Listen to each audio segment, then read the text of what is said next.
In a home, at night, a woman hugs a crying child in a corner. Amidst upturned tableware and food are a man's decapitated head, as well as other dead men. A disheveled blond man sporting broken cuffs approaches a screaming man and calmly follows him as he scrambles outside. The scrambling man turns to the blonde one and apologizes for everything he's done to him, begging him for mercy. He swears upon Odin that he will grant him his freedom and give him as much money as he wants. The blonde man tells him that will not be enough to wash away the humiliation and disgrace he's suffered, and that he could never understand unless he was to suffer through life as a slave as well. The begging man tells him he'll become a slave and follow his orders if that's the case, then prostrates himself and kisses the blonde man's shoe, calling him master and begging him to spare his life. The blonde man tells him that as his slave, his life is his to do what he pleases. He stabs him through with his sword. The blonde man walks away, talking to himself about how it's time to go meet a specific person after so long. The woman clutching her child watches him walk away into the night as the house burns down.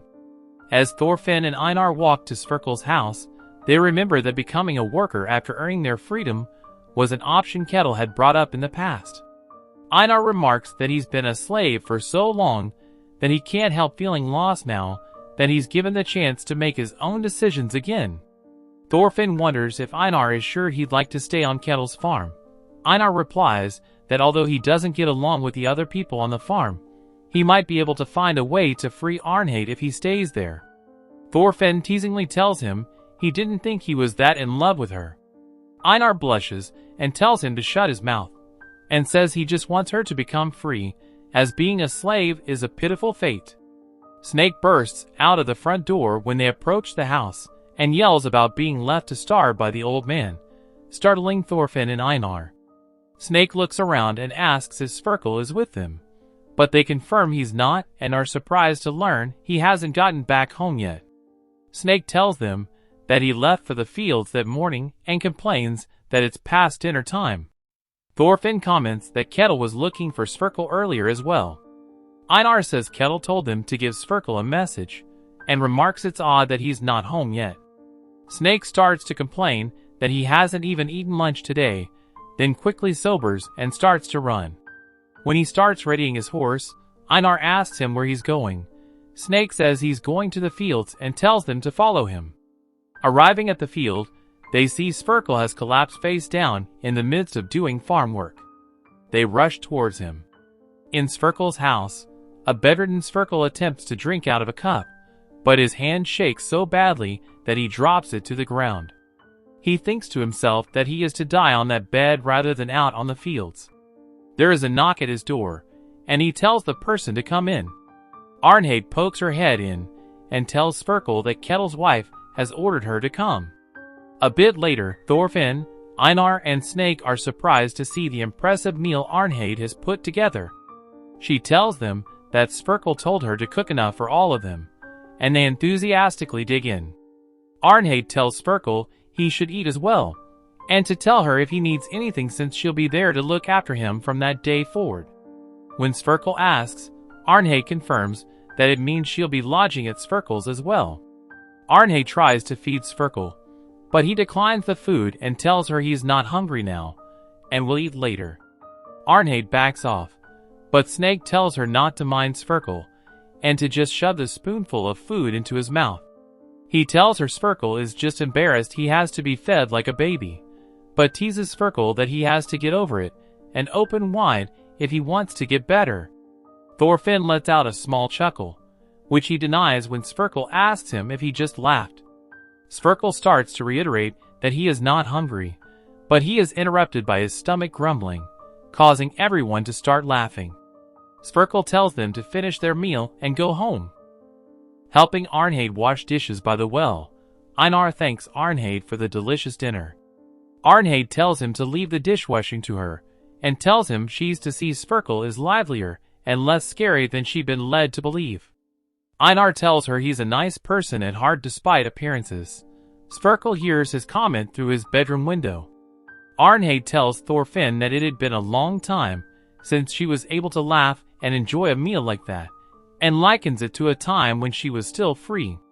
Suddenly realizing she's speaking too candidly, she asks Einar not to pay attention to what she just said. Fox arrives on horseback and asks the slaves if they've seen Snake, then goes inside to tell him of an escaped slave. He relays that the slave escaped from the Karrock farm 3 days back. Snake comments that it's not surprising, since Karrock always treated his slaves badly. Fox tells him it's not quite that simple, as the slave is dangerous and violent.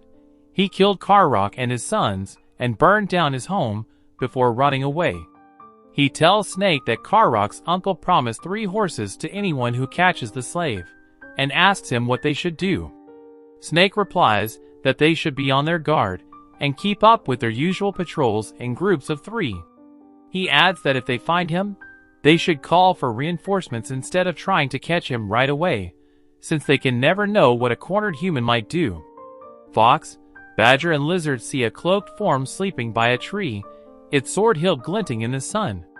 They agree that it's suspicious that someone is hiding deep in the forest with a sword, and assume he could be the escaped slave. Badger loudly exclaims his happiness, as catching the escaped slave comes with a sizable bounty, but Lizard reminds him that he's dangerous and Fox tells him to quiet down. Badger claims he'll easily ambush him, since he's sleeping. Lizard reminds him he killed the 5 Karrock men and that they should get backup first, as Snake suggested. Badger loudly complains they'll get a smaller share of the bounty if they call for backup, while Lizard keeps reminding him not to get ahead of himself. Fox angrily tells them to quiet down again, but they only get louder as their conversation escalates. The escaped slave approaches them as they argue and swings his sword before they can remove theirs from their scabbards. At Sverkel's home, Einar chops wood while Arnhade does the laundry nearby.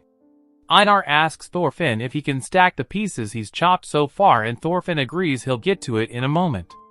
Arnhade asks what Thorfinn is doing, and Einar replies that he's trying to hear Snake reading the Bible to Sverkel out loud.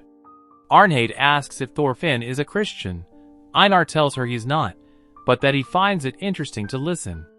Inside, Snake reads out the 46th verse of the 5th chapter of the Gospel of Matthew.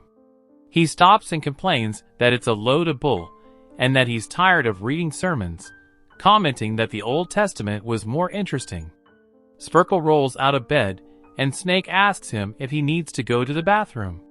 Sverkel says he needs to go harvest wheat while the weather's good. Snake reminds him that it's been done already, and tells him to get back to bed. As he lifts Sverkel to help him back to bed, he notices he's wet himself, and calls out to Arnhade to help. Arnhade heads inside to clean him up. Einar and Thorfinn say they'll help. Snake washes his hands outside, and notes it looks like Sverkel is starting to go senile, and probably doesn't have much longer to live. Einar is shocked, since Sverkel was well not long ago, but Sverkel points out that he's old enough to be a great-grandfather, and that the elderly decline quickly once they stop being active. He clarifies he doesn't think it'll happen very soon, but that since Thorfinn and Einar owe Sverkel a lot, they should thank him while they still can. Thorfinn asks Snake what kind of relationship he has with Sverkel, as he and Einar have been wondering about it for a while. Snake says they're not much more than strangers, and that he's in fact wondering how much he can sell Sverkel's Bible for once he passes. He tells them to get back to work. Arnhade gets back to doing the laundry and briefly stops to suck on her bleeding finger, her hands in bad shape from the constant work. A horse gallops nearby, and Snake wonders if it's one of his men who's in such a hurry. He realizes it's not, and yells at the rider to stop. From further back, Fox and Badger chase the man on horseback. They yell to Snake that the man is the escaped slave, and that he just killed Lizard. Snake rushes inside the house to grab his sword. Arnhade, shocked, yells out, "Gardar," when she sees the escaped slave's face. The man stops his horse abruptly and calls out her name, saying he's happy he found her, his beloved wife, at last. And this brings the anime to an end. Comment for part 14. Don't forget to like this video and share it with your friends. Also, subscribe to our channel and turn on the notification bell so you never miss out on another video. Until next time, take care.